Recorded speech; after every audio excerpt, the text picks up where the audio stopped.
link to where I am streaming so that you can see people who are like watching us live as well. Um, we just watched the trailer for the IWGB and they look absolutely amazing. And we're all like, The wow. trailer. Yeah, so I'm actually even more excited to meet you folks. Uh, okay, just so we've spoken on email, but my name is Lesbian Hot Sauce or Siobhan. You can call me Siobhan if you want. That's my real name. This isn't my birth name. Um, but yeah, I'm here with a bunch of people who are super interested in both workers' rights and gaming. So hopefully this is a really good audience for you to speak to about both the Rockstar game stuff, but also I think looking at the IWGB, I'm gonna have some questions for you about the union itself, if that's okay, if you're Mhm. okay with that. Yeah, yeah, of course. Awesome, awesome, awesome. Okay, I put the link in the side there. I am a very sick human being, so you can see in the corner I have a dog little emote. That's me for now. I can't actually see it at the moment because it's asking me to log in and I Oh, can't is get it? I was access to my Twitch. thinking it might do the thing where it's going to ask you for ID because of the British law. It's just changed, which is really annoying. Does that cover Twitch? Yeah, yeah. That's The insane. change happened like a month ago-ish for folks. Hang on, I think I can get it. Hang on. Yeah, hopefully, but then you can stuff. So everyone is saying hello. Oh yes, I Oh can see yeah, myself now. Hi. it's because I'm like an 18 plus streamer as well. We swear and talk about all manner of things here. But hello, thank you so much for taking some time out of your busy schedule, organizing the people fighting and defending for workers' rights. Um, so I super appreciate it. Would you like to introduce yourself and the union to everyone? Yeah, absolutely. My name is Jake. I am a staff member, formerly a member of the Independent Workers Union of Great Britain. Um, we are an incredibly small union that kind of split off from a lot of the larger unions that was formed by Latin American cleaners around 13 years ago. They were part of Unison, which is one of the biggest unions in the country. They wanted to go on Boo. strike, and the union wouldn't let them, so they Yeah. went, fuck it, we'll form our own union. And we basically cover apparently gain is high on my voice. Yeah, We sorry, basically cover sorry. No, it's me. Don't worry, don't worry. Playing yeah, we around. cover people that don't necessarily have traditional um, employment rights. So people from the gig economy, people that are outsourced, people that are on like temporary contracts, like in the games industry. Um, and yeah, we're very small. We're non-affiliated to any political party or any group of trade unions. I myself was a member. I worked for Deliveroo and Just Eat for about 5 years. Mm, Then got involved in striking as a delivery rider, and now I work for the union. awesome. And yeah, just thank you so much for appreciating my pedals. That's really People, sweet. I was Thank you. thinking, is that a Fender Strat or That's a jazz master. that's a Jazz Master? And What's there's a the? Mustang. Yeah, okay, nice. Yeah, but there's a bunch of nerds here, so you're in good company. Don't worry. Awesome. I have a close friend of mine who I studied uni at Sheffield, and I had a friend who Mm. was a delivery worker after, and I've always been involved in like activism there. And I know he was a part of a campaign to try and unionize workers in the area, and it was really difficult. So I Mm. might have some questions after we've spoken about what's happening with sort of the Rockstar Gaming situation because we just watched the is it People Love Games? That Yeah, game? people Yeah, make games. People Yeah. Make Games. Yeah, we just watched that to sort of update people as to where what the situation of the claim was until recently. I love Jags. All you fucking nerds, see? um And then yeah, after if we speak about Rockstar, and then after, it would be great to speak about sort of the wider efforts you have to support workers who are there's probably quite a few people who are watching who might be the kind of workers that you could even be sort of representing out there. And I am losing my job in the new year and might be taking up gig economy work as well. So who knows? You might For have sure. a new member very soon, much sooner than you think. But Where are okay, you working at the moment, Ian? it's probably best if I don't say just because of all the things that are going on, and I need to check with some legal stuff to know how I can talk about it. But also, I do work in the NGO sector, so I don't want to throw anyone under a bus at a time where we're very vulnerable. I'll just put it that Of way. course. Yeah, Yeah, no. I'm not very diplomatic, but I am being diplomatic there. But okay, what could you quickly, because there's a few people who have just joined now actually, could you Mm, quickly summarize what happened when workers who make some people's favorite games like GTA tried to unionize and then very quickly found themselves um, fired for gross misconduct, and how mm. you have worked with these people. Just a snapshot, if that's okay, please. Thank you. Yeah, so yeah, we've been working with staff at Rockstar for the last 3 years or so, building their union there. They came to us. They said that they wanted to unionize because I think during um, the sort of Red Dead Redemption 2 period, Mm, there was obviously the stories that went out about crunch and pre-release periods, mm-hmm, mm-hmm, and things did improve after that. But they were keen to make sure that they had proper mechanisms to make sure that they didn't go back to that. To make sure that if concerns are raised, that they could go through the proper avenues to make sure that the workers had a voice at the company, like mm-hmm, all very, normal, legitimate mm-hmm. reasons for organizing. So they were building up their union internally in the company. Um, and then, yeah, they were just about to reach 10%, which in the UK is the point at which you can basically apply for statutory union recognition. If you have 10% of workers in the workplace that are members of the union, then you can apply for that. Right. Just as they got to that point, 31 of them in the UK, 3 of them in Canada were invited for a quick chat with HR. That quick chat Uh-oh. turned out to be HR telling them that they were terminated immediately for gross misconduct was something that they said publicly that they didn't even communicate at that time. Um, but they were all given very vague reasons. They weren't provided with evidence. They weren't given the chance to have a union rep involved. They couldn't even collect their things. They were kind of marched out the building afterwards. Jeez, All of like, those people were members of the IWGB if they were in the UK, or globally, including the people in Canada. They were all members of the IWGB Rockstar Workers Discord chat, which led us to think this is so obviously union busting. This is, mm-hmm, seeing people who are involved in leading the union and trying to get rid of them in a way that is so obviously scary to everyone else in an attempt to basically make sure that no other workers in the company would think twice about forming a union because you make an example of these people, basically. So, yeah, that's what happens. They were fired without the proper processes, mm. without proper evidence. We believe illegally. We're taking them to court over this, and yeah, that's kind of where we are at the moment. Okay, gosh. Okay, yeah.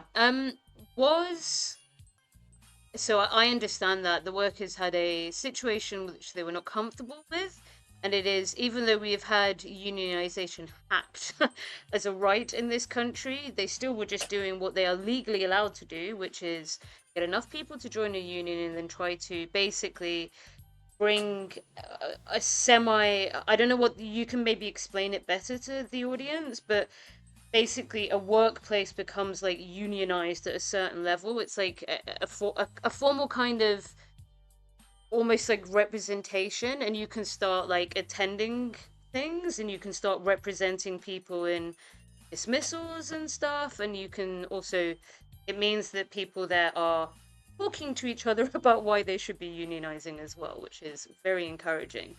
They were concerned about how they were treated, so they wanted to do it less on vibes and more on institutionalizing with Mm. safety in numbers and protecting each other. And also, you folks, I saw on your website you have legal teams, and you, so presumably you have like people, and you're taking them to court, right? You have people behind you who have a certain amount of technical expertise who I can say, for someone who's going through something at the moment, if you don't know what you're talking about, it can be very overwhelming, to know the jargon.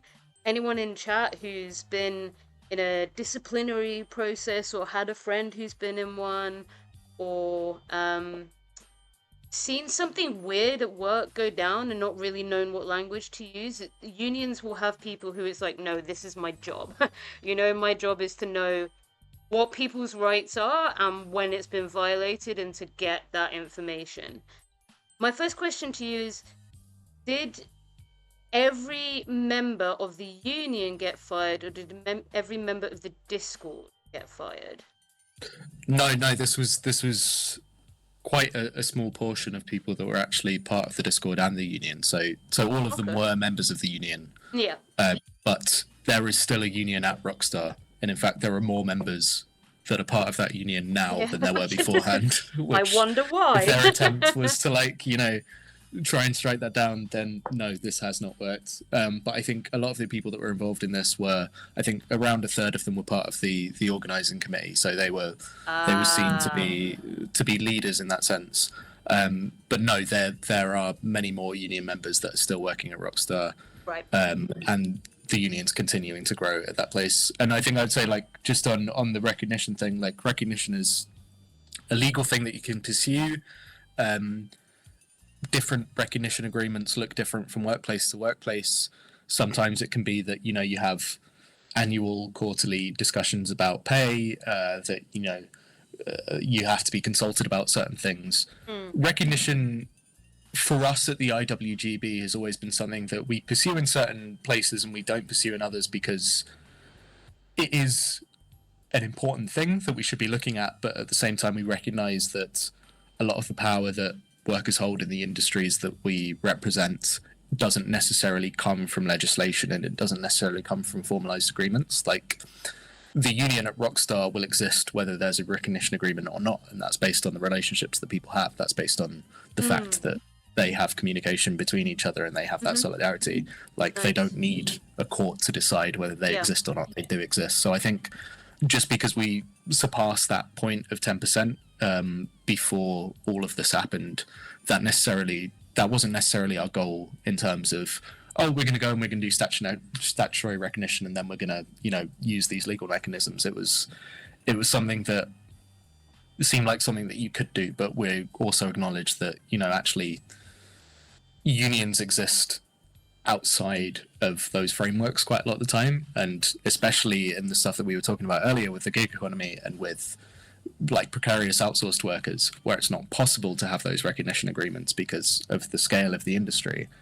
We need to be thinking about ways that we can kind of develop models of organizing and models of building power outside of legal frameworks, because the legal frameworks in this country, yep, they can Oh protect you shit. from some things, but in other aspects, they're really not very good. So, Yeah, it's we all. kind of have to build that ourselves. So, yeah. Yeah. My granddad was a trader. A very, like, I grew up on a lot of trade union history. He was a worker in Birmingham, Irish immigrant, and it is sad to see. You brought up some other unions earlier. It is sad to see a class of some unions being very, like, bureaucratic and very, like, I think, you losing the heart of what you've said. Maybe IWGB is more about, which is people power, solidarity, building connections with one another.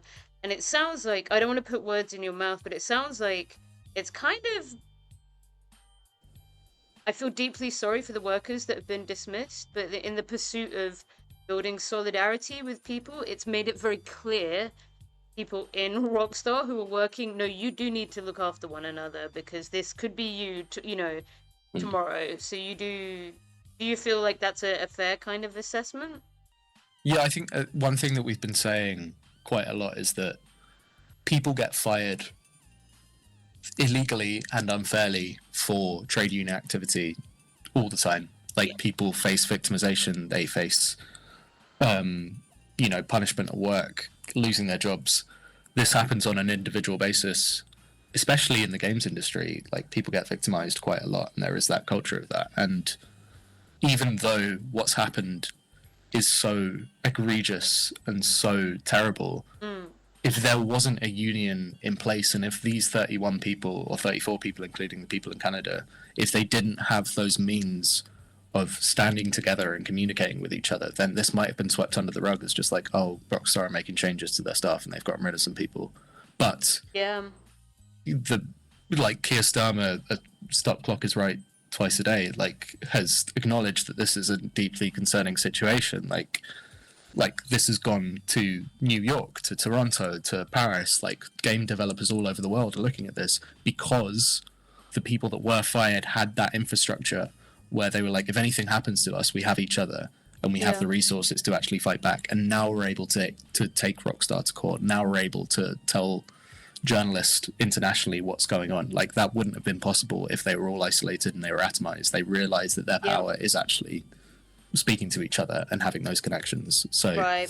There's an yeah, element of class consciousness there, sort of slowly bubbling in people of like, hold on, I'm the person who's spending, you know, a long time each week, for maybe a job I love. I have a friend in the industry, modeling some really specific post for a game or something, that someone will go and love somewhere. Maybe, and I love it and I get a good salary, but maybe I should actually start thinking about the fact that the way I describe it to people is like there's a lot of shareholder money in games, right? There's a lot of capitalization of what gaming is, and it didn't always used to be that way in the video games industry. That means at a certain point, decisions around your games and the things that you enjoy, which is a huge, huge form of artwork now. I don't think it's just distraction. I think games can be some of the most moving bits of art people experience. And you have the artists and people who are working on it not being treated well and not having decisions around what's produced. And it's because shareholders have the power within certain dynamics. So all of this hopefully leads to people, yeah, like you say, kind of talking to one another and realizing, hold on, we're the people that make the games and we're not getting much recognition here. On that note, I saw that you folks have unionized other spaces in the UK, gaming spaces. Sorry, I had to run ads. I tried to delay it as much as possible. um, some people will be in ads, some people won't. Sorry, folks. Um, but there's like yeah. So you're in another union. Sorry, there's another game studio that I think has been unionized by the IWGB. Um, this is correct. Am I right in thinking you had like a big victory for Disco Elysium?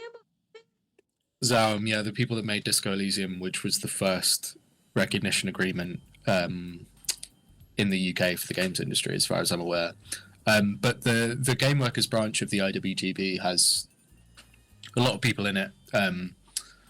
Not all from fully unionized workplaces, but a lot of members who are wanting to organize their workplaces and go forward with that sort of thing. And I think Zaum was the first one that we had where that was formalized Yeah. and made public. But there are people organizing in their workplaces all over the country. It's just, the thing with unionizing is like, when do you go public with it? Like Zaum, having had negotiations with management, they've managed to sign a recognition deal where they can kind of talk about that and formalize that in a certain way. So yeah, it's not just Rockstar. Rockstar is probably the biggest unionization effort in the UK at the moment. But yeah, there are thousands of workers all across the country from a range of like indie studios to AAA studios who are all doing this kind of work, not necessarily with the same kind of like national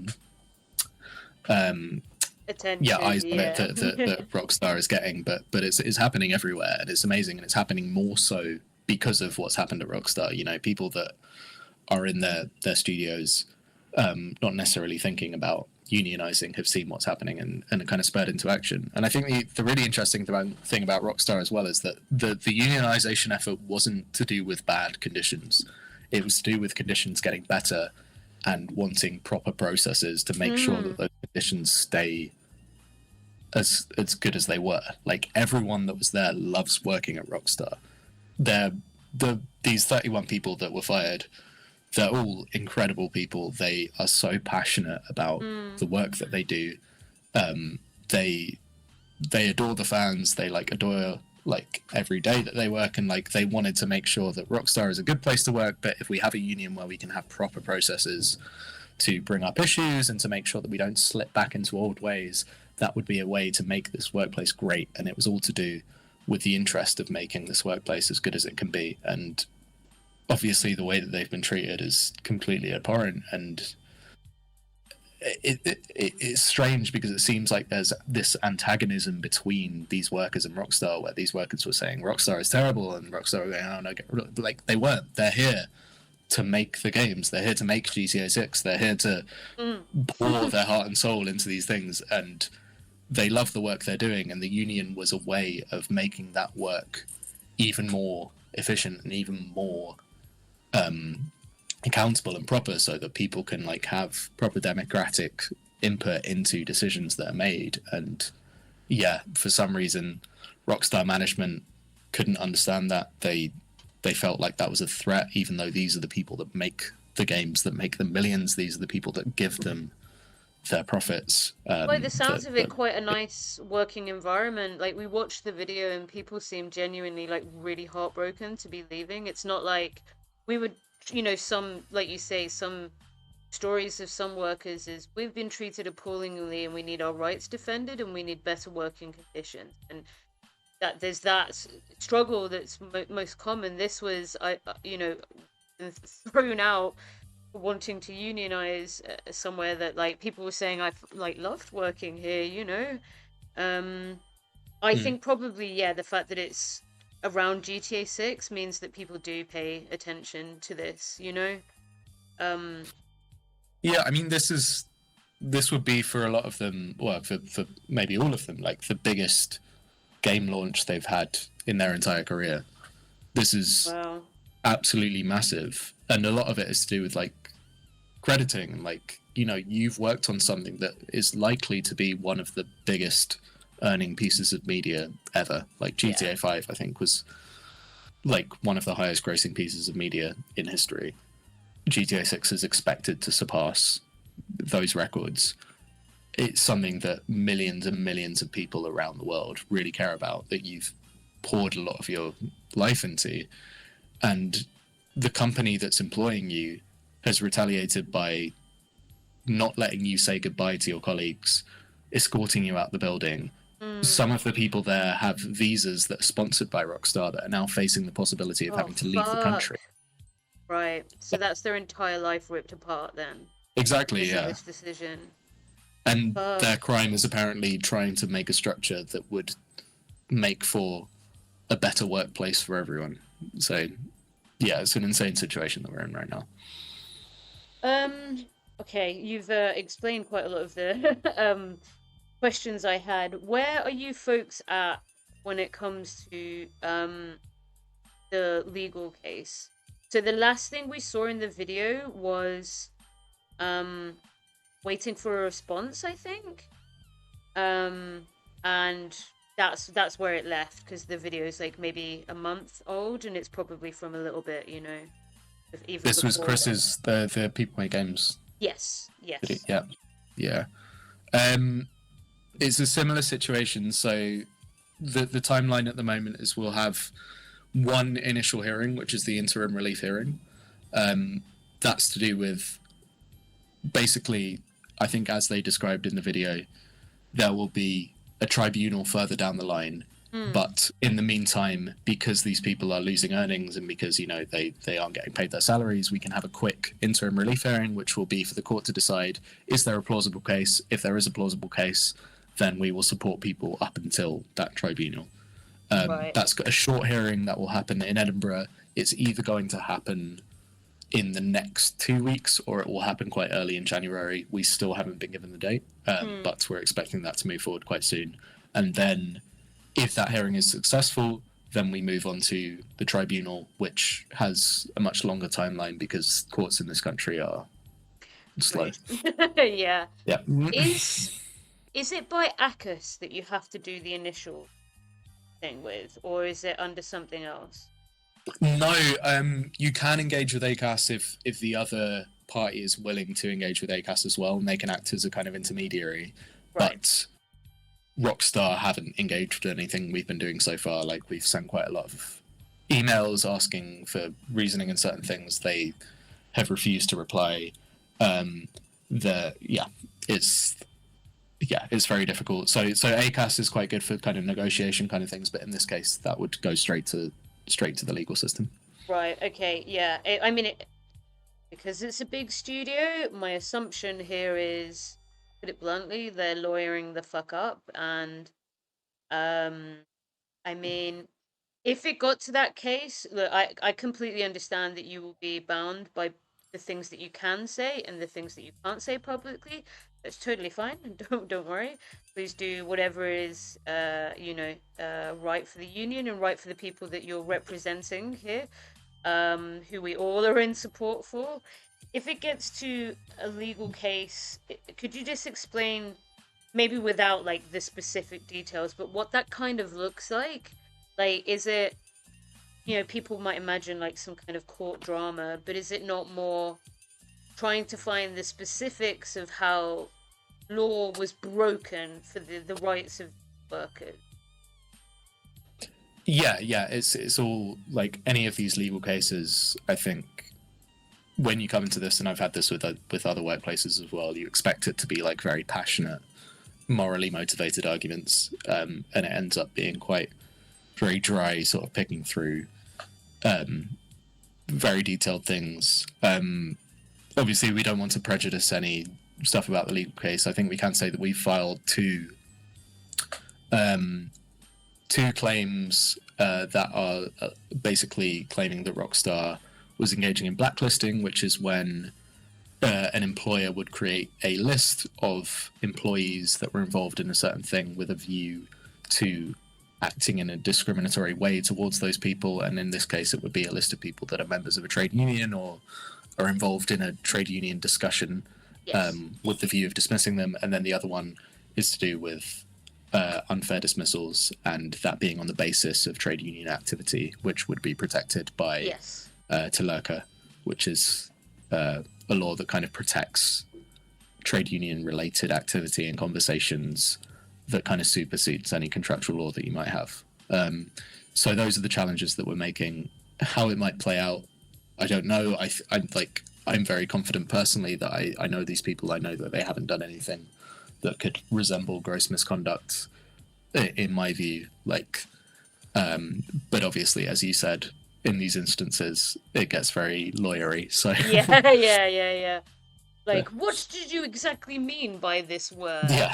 And does this mean blah blah blah blah? Yeah, I've been sat in UN UN meetings with lawyers, and I'm like, what the fuck is going on? Like, Yeah. I'm like the unpaid like intern in the corner, like, okay then. Okay, well, I think I can speak for everyone here when I say we wish you and the team there like the best of luck. I never thought I'd be like, good luck to the lawyers, but if it gets to it, good luck to the lawyers. I hope that they can, hey, there's a time and a place, right? And you are defending people for literally just trying to unionize, or whatever it is that it ends up, in court, whatever claims are listened to, then I think, yeah, it's fair to say we wish them all good luck. I have some questions myself, but there's some questions from the chat. If we can expand it to a slightly wider questions as well, is that okay? Yeah, go for it. Awesome. Okay, so someone says, is there a union for Rockstar workers in Canada? Is it the same union? Do you work internationally? And and in addition to that, is there a way that we can support Rockstar workers in the UK, as in us, people here? It's It's not the same union. I think it's the CWA. I don't know if they also represent workers from Canada. Um, so yes, it's a different union. They were also unionized, but I think they were part of that same group chat, the Discord, um, because they were kind of like just chatting to like, oh, people in the UK are unionizing as well. So there is contact between the two unions, but it's a different one. I think it's CWA, but I need to chat. Okay.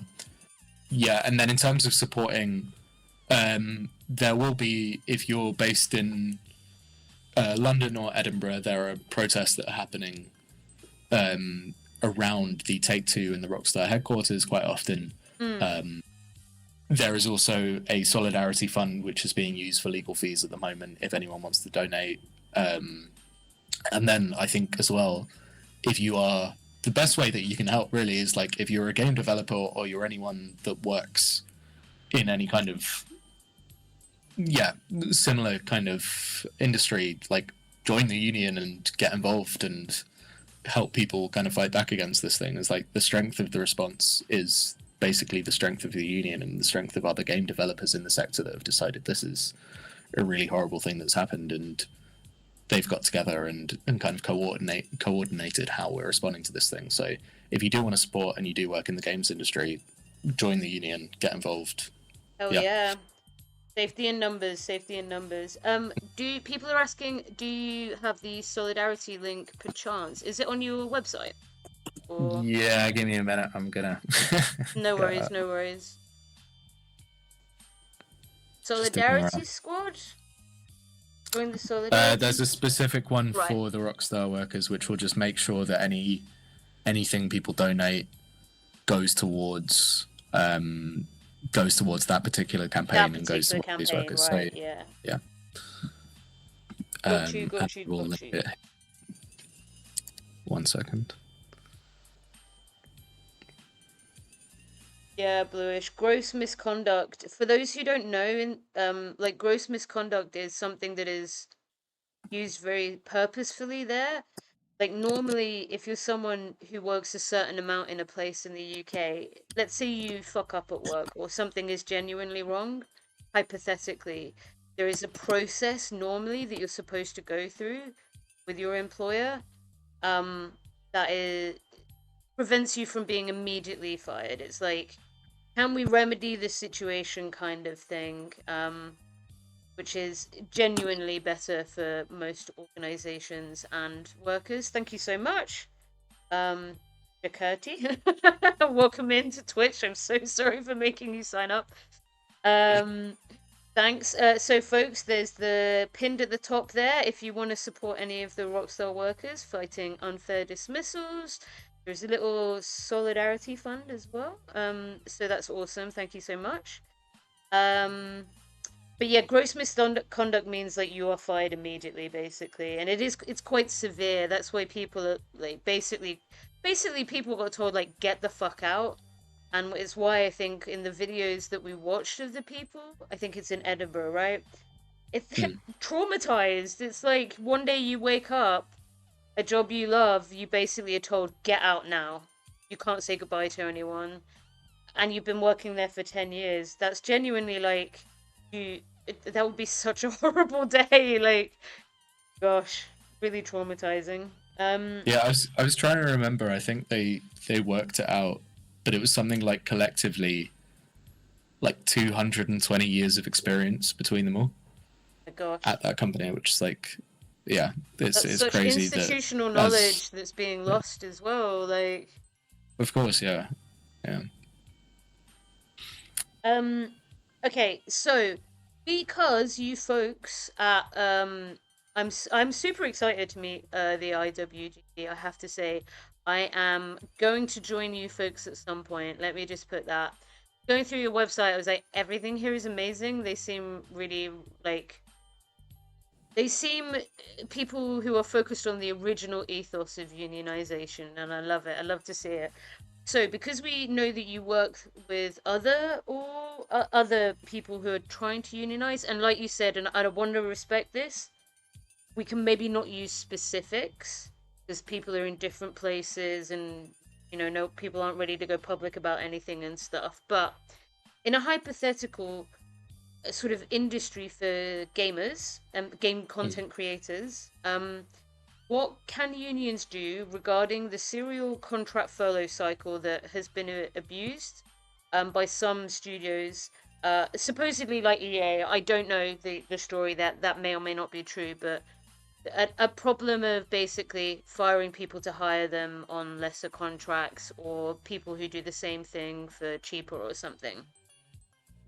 I think legally it's very difficult with those sorts of things, in that there is like legislation changes that needs to be made around that sort of thing.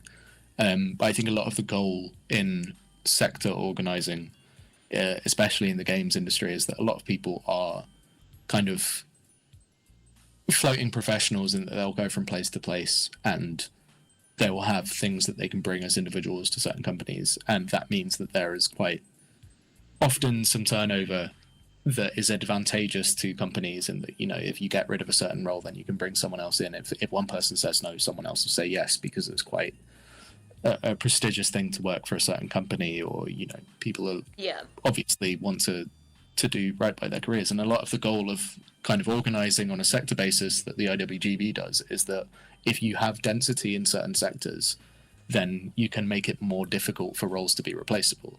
If there is a role which a company is treating quite badly and someone's been forced out of it, then that person can raise that alarm within their sector and within a network of people to say, actually, don't necessarily just like plug this gap. And I think that's kind of like it's quite a utopian goal in terms of unionization, but that's a lot of the models that we're pursuing, is recognizing that certain industries do have that flexibility and that high turnover, and there are certain things that you can't necessarily challenge on an individual basis, but what you can do is create like an industry level consensus about what that means. And I think you can see from American unions, especially in terms of like Hollywood and industries over there, like actors and people that work in films, and like there are certain standards that you can set, which are, we agree as an industry of workers that this is not acceptable. And obviously in the UK we're a million miles off that at the moment, but that's kind of what we're building towards, where there are certain base levels that you don't cross, and it's not for any one person to decide, actually, I'm going to accept that. Like, these are things that we agree are red lines in a way. Industry standards, basically. Is Mm. there a place for, let's say, hypothetically, there was, I don't know, some kind of new political party that was super interested in getting unions involved? What would there genuinely, would this be something that there could be some kind of safeguarding via legislation, or is it more of a policies and process and safety in numbers type thing? I think it's both. I think there needs to be legislation for people to fall back on, but I think we've seen over the last, especially over the last 10 years, that there can be policies that prevent certain things, but if they're not backed up by an organized workforce, then it doesn't matter. Like Uber, we represent Uber drivers as well. Uber lost in the Supreme Court back in 2021, and their drivers were deemed to be workers rather than independent contractors. That meant that they had to get proper rights like sick pay, holiday pay, all these things. And then Uber doesn't really follow it up with any significant changes. Of course. Like, and the reason is because Uber drivers aren't organized enough to push back against that. Like, you know, that's gone to the Supreme Court. The Supreme Court has said what you're doing is wrong. But at the end of the day, there are, you know, 100,000 Uber drivers in the UK, I think, or just in London maybe. And if they're going to sit back and not do anything about it, then Uber will go like, well, what are we going to do? Pay some legal fees every now and again, and that'll be it. And no one's actually confronting us. So I think it doesn't really matter what the legislation says if it's not being backed up by actual on-the-ground power, because they have better lawyers than us. They have more money than us. Our reason for being is that we have more power in that we're the people doing the work. So that's the power we need to utilize. Like, we're not better legally than them, even if like the law says that we're right. We can't challenge that in a way where we can pay for the best lawyers in the world to do this thing. What we can do is we can get thousands and thousands of people to go on strike. We can get thousands of people to protest. We can stop work from happening because that's where our power is. So I think it's a lot of recognizing it's good if we can coordinate with people that are legislating, but we can't do that at the expense of forgetting where our organizing power comes from. Absolutely. On that note, I have a question actually. You said you were a Deliveroo um rider or driver um before, and it was my friend in Sheffield who was setting up work to be a masseuse and then did Deliveroo to kind of pay the bills, right? As that business got going. And he we know each other through activist spaces anyway. He was very keen to speak to people about unionization, and in the process of him doing that, he found it really fucking difficult.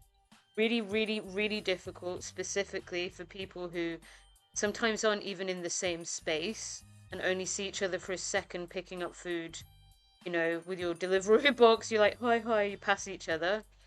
Could you speak about, if you feel comfortable, share your own experiences? Because I think that would be super interesting for people to know, from worker to union rep. If you don't, that's totally fine. But then it would be great to know the IWG sort of approach to supporting workers who are working really on the front line of a very, very atomized kind of workplace. Um, Mm. yeah.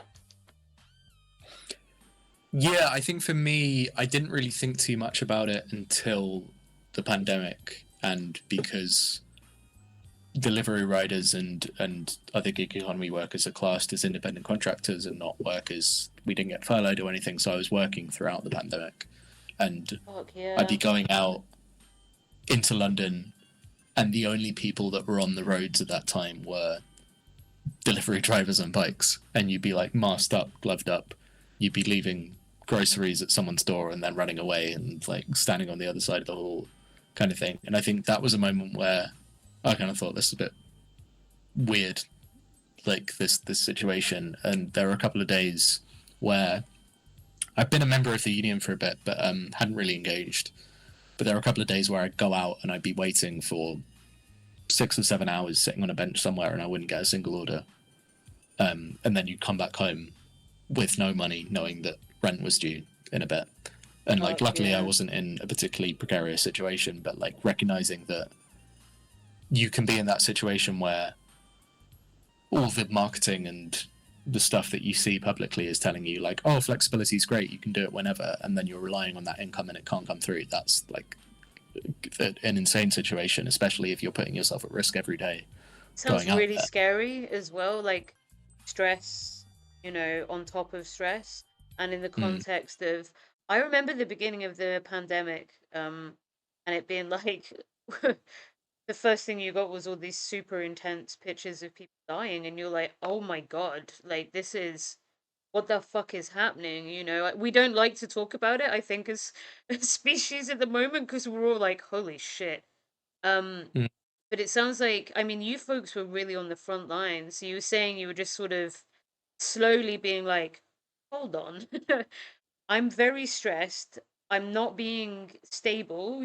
As a worker, I'm putting time and labor into situations, and I'm putting myself in an increasingly vulnerable dynamic and, getting sort of nowhere. Was there a kind of light bulb moment for you where you were like, I I mean, I didn't. I was quite lucky in that I was kind of relying on that income as like part-time income on top of a student loan at the time. So I was kind of in university. But I think there were the video that you just watched. Alex, who's the president of the union who I work with, yeah, he was a courier as well during that time. But he was a medical courier.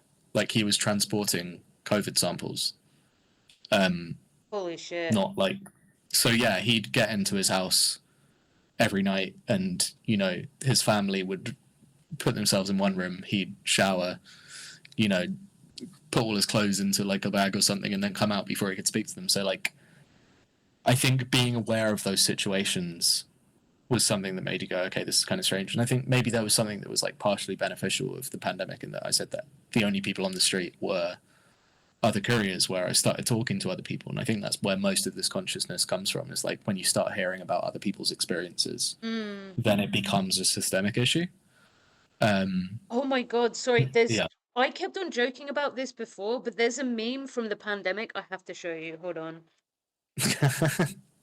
No, I'm being serious. You'll see what I mean. How the hell am I?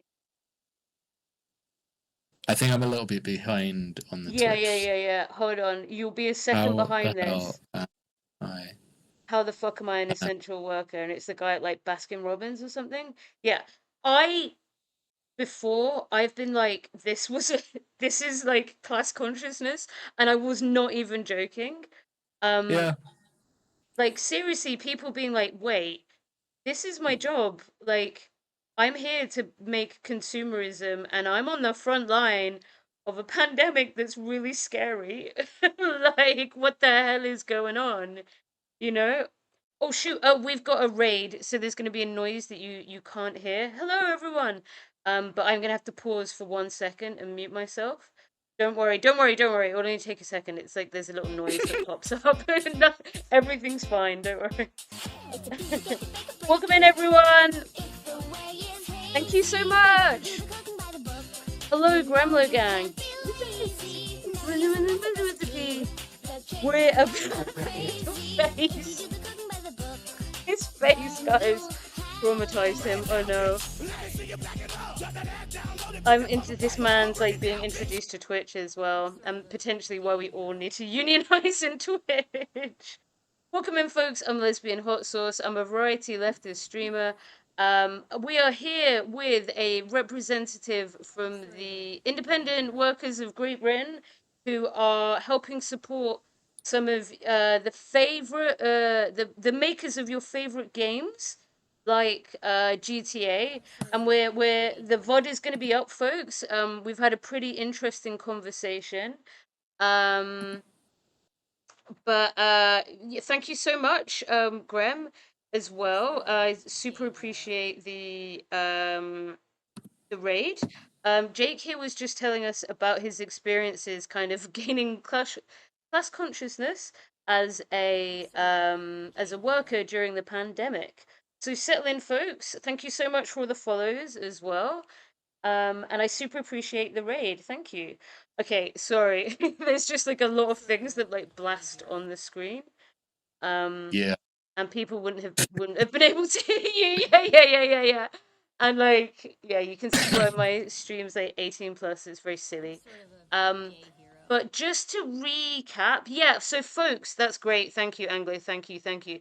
So, folks, if anyone wants to directly help the workers who got fired from Rockstar, there is a fundraiser that's pinned at the top there that Anglo's spamming as well. Please, everyone, share as far wide as you can. But in summary, basically, the case is ongoing, folks, is all we can say.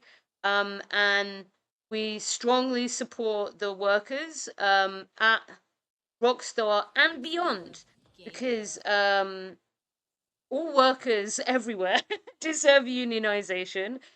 So on that note, yeah, I was just speaking about this, like, how the fuck am I an essential worker meme, and it being like uh, a a principle that some people maybe saw during the pandemic that they were being basically like, hold on, I'm being exploited, you know, a moment. And you were just telling us about you being sort of in the streets of London as a Deliveroo rider, and we're just in the middle of saying, it's because you met other people, basically, other people who were doing the work. yeah. Basically, hi everyone. I'm not entirely sure what just happened because I don't use Twitch, but it's fine. Much more people are watching now, basically. That's so cool. Hi everyone. I'm from the union. Um, congrats on the partner badge. Um, yeah, basically. Yeah, basically, yeah, I was basically just saying, I think the most radicalizing thing that can happen isn't necessarily something that's to do with you being treated differently as an individual, but is basically understanding that your kind of mindset aligns with everyone else that you're working with. And then I think a couple of people approached me from the union at the time and were like, "Hey, do you want to join the strike?" And I was like, "Oh shit, there are a lot of us. Like, it's not just me feeling a bit miserable. There are like hundreds of people that are going to come out to that." And then I went to the strike, and yeah, there were a load of bikes on the road. Like, it felt really weird. I think there's videos of it somewhere, but it was just like not really realizing how not alone you are if you feel shit at work. You're Yeah. like, yeah, Yeah, yeah. actually there are a bunch of other people, and yeah, so then I just started getting involved with that, and yeah, now I'm here 5 years later, trudging away. So you moved into like you're a full-time kind of organizer now, and that's what you do for the. Would you like to kind of give the sort of blurb, as it were, or the sales pitch, for want of a better term, of what the IWGB are and what they do, because it's very cool, and it would be great to for even more people to hear about what you folks do. Yeah, absolutely. For all the people that just came into the chat, thanks the Anglo punk. I'm learning here. Oh my god, you can make a Essentially, streamer out of you, yeah, you know. the IWGB is a trade union that was formed in 2012 by some Latin American migrant cleaners. They wanted to go on strike in their own in their own workplace. Their union wouldn't let them, so they thought, "Fuck it, we'll make our own union." It's a union made up of people from workplaces that don't necessarily have the same legal protections and structures that other workplaces do. So we're talking like outsourced cleaners, security guards, gig economy workers like delivery riders, couriers, Uber drivers, even like yoga teachers, cycling instructors, people like that. It's a broad range of people. And we're not affiliated with any political party. We're not affiliated with any group of unions like the TUC or anything like that. Yeah, it's a jazz master. And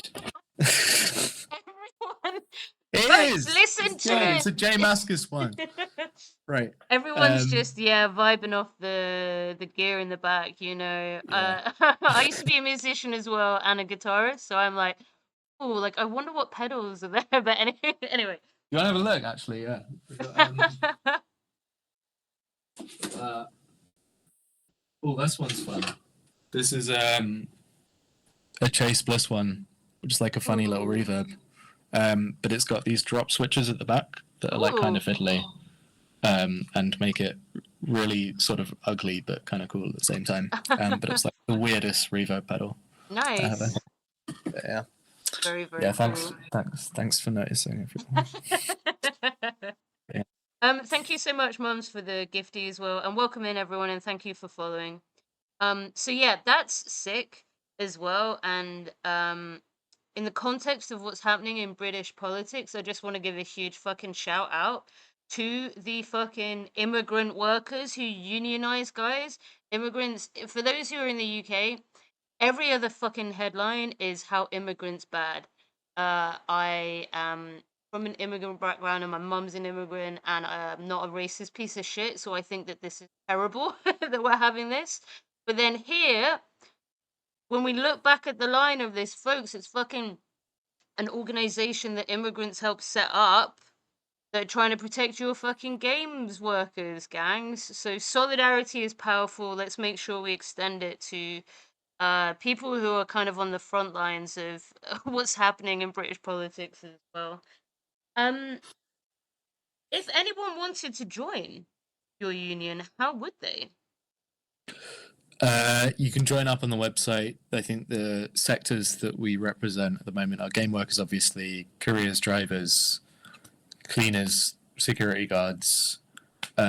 We also represent charity workers. So if you work for a charity or an Yeah, NGO, yeah, seriously, I um, saw that and I'm like, oh my god, I wish I um, joined a month ago, is all I'm saying. Like, but I wish I'd known about yeah, it. I think it's really interesting what you said as well, because I think that I've forgotten his name. There's some random Labour MP who put out a video a couple of weeks, I think it was last week, where it was like immigration or like wanting a policy of open borders isn't patriotic because migrants are putting a strain on our public services and things like this. And I think like what's frustrating about that isn't necessarily because you have to make the argument firstly that no, that's bullshit and that's not the case. Yeah. But then you can keep going and say, like, these fucking pay campaigns that have seen like outsourced NHS workers see their pay rise or like get more rights in work or like teachers get pay rises or university workers. They're not necessarily led purely by people who are like, yeah, just British people who have lived there their entire lives. Like migrants are leading campaigns Mm-hmm. that make conditions better for absolutely everyone Yep. and like all of the working class, and they're doing so outside of the structures that have become entrenched in like the UK political scene and stuff like that. Yep. Like migrant workers are doing this off their own back and because people politically believe in it. And yeah, it's kind of difficult seeing those sorts of things where it's like, oh, there's this kind of like, who are we taking care of? Is like, whenever we do a fucking strike, whenever we do turn out for a strike of precarious workers, the people who don't show up are the white British workers who are just like, oh, it's all meritocratic. They're the people who make these efforts harder. Right. And there is more solidarity and community cohesion with migrant workers that have come here. And Fuck yeah, it yeah. seems kind of strange to have that dichotomy there. I mean, I wonder if I could go back in time. Like I said, my granddad was an immigrant. It was an Irish immigrant, right? And I wonder. I'd be interested if he was still with us. Sadly, he isn't, to have that conversation. Well then, folks. Basically, you didn't say it quite like this, but I will. Maybe people should step the fuck up a bit. And if you can, if you've got some spare pennies, the Action Network link that's pinned is a great way to support people directly, but I think wider, what the folks at the IWGB are doing is really good. I'm going to keep kind of abreast of what you folks do and maybe try and speak about stuff a little bit more frequently. Um, the organization, the union seems awesome. It seems really fucking awesome. Luna, thank you so much for your Prime subscription, taking Jeff Bezos dollars and putting them in my pockets, costing you nothing. I greatly appreciate. Thank you. Folks, I don't want to keep you for too long. So if you have any questions, we've already spoken for almost an hour. So could you please ask them now so we can let you get back to maybe shoegaze? Is that what you play? That's my guess. Shoegaze? No. Math You rock. guys, Yeah. I'm liking that. Keep going. um Experimental jazz fusion with All of the Afrobeats. above. Okay, Yeah, all of that. yeah. She goes is fun. I can see that. Yeah. What's my um take on Gearstarter's okay, response? right, I'll read it out to you so that you can see what the question is. Okay. Um it might be interesting given the context of the bullshit watered down workers' rights bill as well that's being passed. So the Yeah, question was from Chris Murray, Edinburgh East. Sorry to interrupt. Last month, the video game company Rockstar in my constituency fired 31 employees without providing evidence or union representation. The IWGB union alleges union busting. When I met Rockstar, it failed to reassure me that it's following employment law. Oh dear. And I share concerns about union busting. Jesus, an actual Labour politician doing their job. I am shooketh. Um, Given that this government are responsible for the biggest increases in workers' rights in a generation, bullshit. Okay, that's bullshit. There we go. Never mind. He's a Labour politician. That's bollocks. But does the Prime Minister agree that all companies, regardless of profit size, must follow UK employment law and all workers have the right to join a union? The PM says this is a deeply concerning case. Every worker has the right to join a trade union, and we are determined to strengthen workers' rights and to ensure that people don't face unfair consequences being a part of a union. Ministers will look into the particular case that my honourable friend raises and keep him updated. Hmm. Do you have any thoughts on that? Have you had any minister? You maybe not even are able to say, but yeah, any thoughts on that? there's a certain amount that I'm not able to say. Of course, yeah.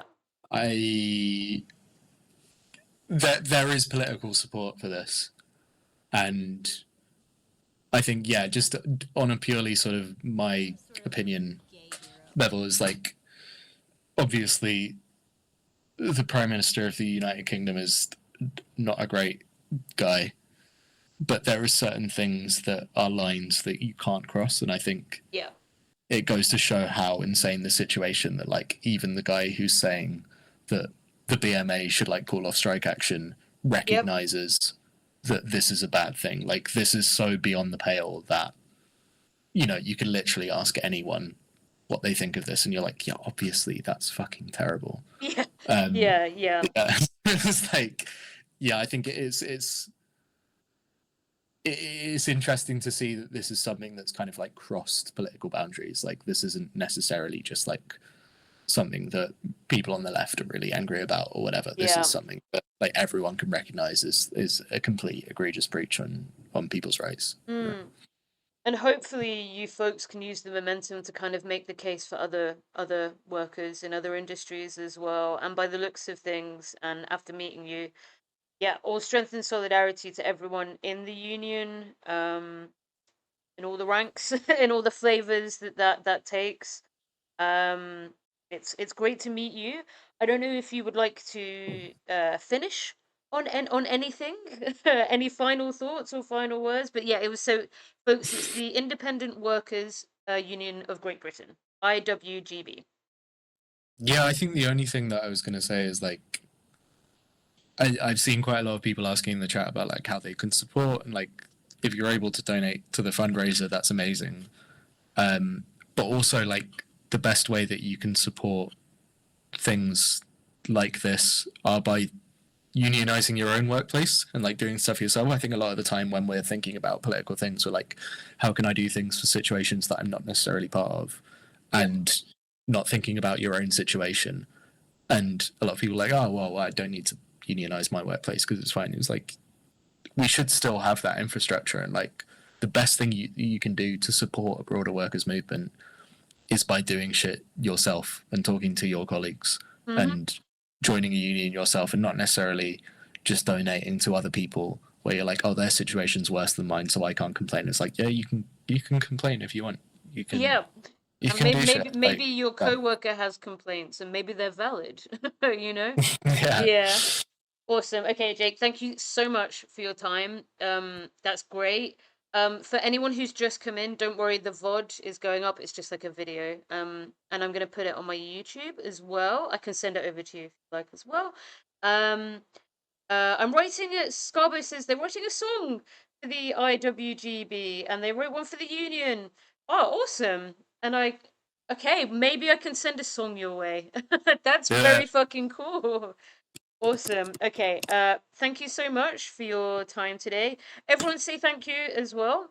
Yeah, so there's the email as well that I've used to speak to Jake. Send If me the anyone song. else. No, that's what I'm angling for there. Oh yeah, yeah, yeah. Get on it. Get yourself a free song, you know. Yeah, come on. There's only so many times we can like ask Billy Bragg to come like help sing for us. Do you know what I Yeah, it's mean? gonna That be man Scarborough stands from now so much like on. Awesome. Yeah, Okay, thank you so much. Super duper appreciate for your time. that's all good. It's been lovely speaking to you, and thank you so much for all the support. These people they felt very isolated over the last month or so. So literally any expression of support, it does reach them, and they love it. So Awesome. thank I you all. mean, I know I speak for everyone here in this community. There's so much fucking solidarity for the workers. So much love and solidarity. Sent to all of you and everyone that you represent. Thank you so much. And yeah, Okay. keep in Right. touch. Bye, Jake. Bye. Uh, So he got very British there and shy at the end, which is funny. I forget sometimes I'm on an American platform, so I really